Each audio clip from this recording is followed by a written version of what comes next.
అనగారిన జీవితాల్లో అక్షరధారి పొద్దై పొడిసెను చదువుల జెండగా మారి ఈ దేశపు మొదటి పంతులమ్మగా చేరి మన జీవితాల్లో నింపిందో వెలుగుల దారి మరువద్దుర సమాజమా మహనీయులను మరువద్దుర సమాజమా మహనీయులను పూలే సావిత్రిబాయి త్యాగాలను అనగారిన జీవితాల్లో అక్షరధారి పొద్దై పొడిసెను చదువుల జెండగా మారి ఈ దేశపు మొదటి పంతులమ్మగా చేరి మన జీవితాల్లో నింపిందో వెలుగుల దారి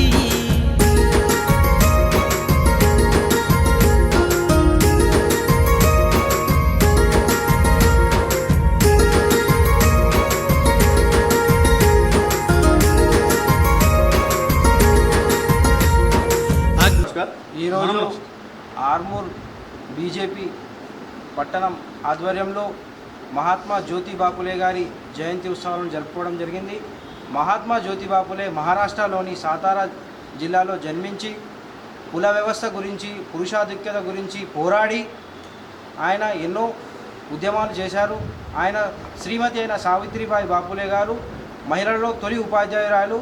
ఆమె మహిళా విద్యార్థుల గురించి ఆమె 52 పాఠశాలలను స్థాపించి ఆమె ఎన్నో ఉద్యమాలను చేసింది మహిళల గురించి. అదేవిధంగా జ్యోతిబా ఫులే గారు మన సత్యశోధక్ సంస్థ అనే సంస్థను స్థాపించి అందులో మహిళా విద్య గురించి అదేవిధంగా కుల వ్యవస్థ గురించి ఎంతో పోరాడినారు. అదేవిధంగా ఆయన రచించిన రచనలలో గులాంగిరి బానిసత్వం అనే రచన చాలా ప్రసిద్ధిగాంచినది. మహారాష్ట్రలోని పూణే జిల్లాలో 1990లో ఆయన మరణించడం జరిగింది. ఆయన ఉద్యమాలను ఆయన ఆశయాలను మనం కొనసాగించాలని నరేంద్ర మోడీ గారి ఆధ్వర్యంలో సబ్కా సాత్ సబ్కా వికాస్ సబ్కా విశ్వాస్ అనే విధంగా మనం ముందుకు పోవాలని ఎటువంటి కుల వ్యవస్థ లేకుండా అందరి గురించి మనం పోరాడాలని కోరుచున్నాం.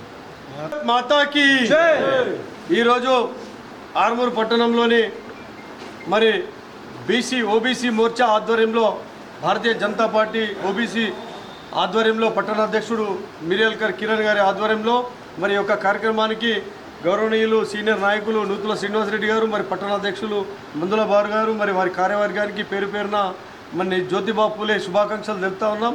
నిజంగా ఇంతకుముందు కిరణ్ గారు చెప్పినట్టుగా మరి ఆనాడు విద్యనే జోలికి వెళ్తేనే మరి బానిసల్లాగా బతికినటువంటి మన బతుకులన్నీ కూడా ఈరోజు వెలికి తెచ్చినటువంటి ఏకైక వ్యక్తి మరి జ్యోతిబా ఫులేని వారిని ఈరోజు గుర్తించుకోవడం చాలా విశేషం.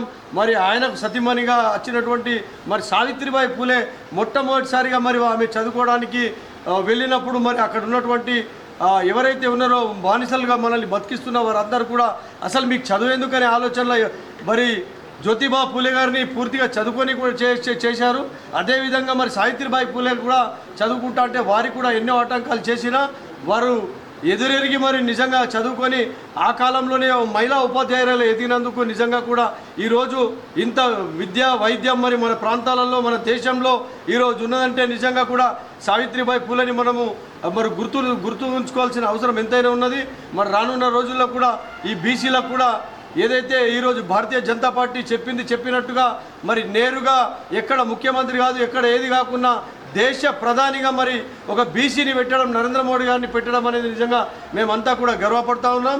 నిజంగా రానున్న రోజుల్లో కూడా మొన్నటికి మొన్న కాంగ్రెస్ ప్రభుత్వం మరి 52% బీసీలకు ఇస్తానని మోచేతుకు బెల్లం పెట్టి మన అందరినీ కూడా మరి నక్కలో దొక్కినటువంటి విషయం మనం అందరం గుర్తుంచుకోవాల్సిన అవసరం ఉన్నది. మరి ఇటువంటి కార్యక్రమాలు తీసుకొని ఇంకా ముందుకు వెళ్ళాలని చెప్పేసి ఓబీసీ మోర్చా వారిని కోరుతా ఉన్నాం. జై శ్రీరామ్.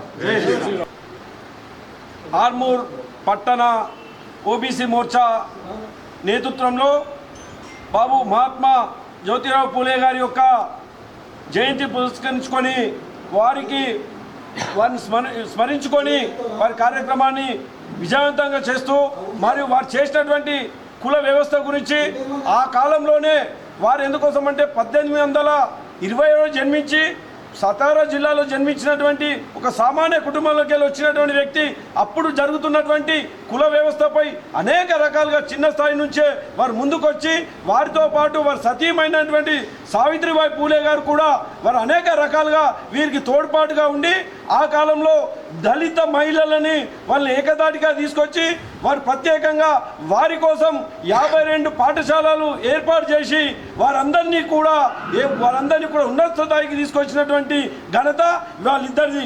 వీరు మహాత్మాగా జ్యోతిరావు పూలే గారు కానీ సావిత్రిబాయి పూలే గారి వారికి సంబంధించినటువంటి అన్నింటినీ కూడా ఓబీసీ మోర్చా కార్యకర్తలు నాయకులందరూ కూడా ఈ యొక్క ఓబీసీ నాయకులందరూ ఇంటింటికి వెళ్ళి భారతీయ జనతా పార్టీ